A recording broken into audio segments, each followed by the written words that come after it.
And here's another lovely restored tractor.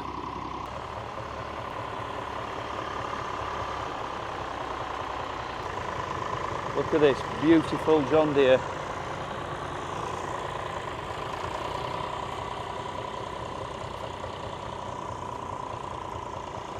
And this is again at the practice match ploughing day, and there's something therapeutic about watching the plough just turn the soil over.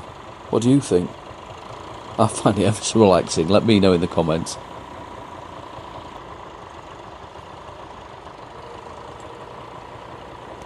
Out he comes.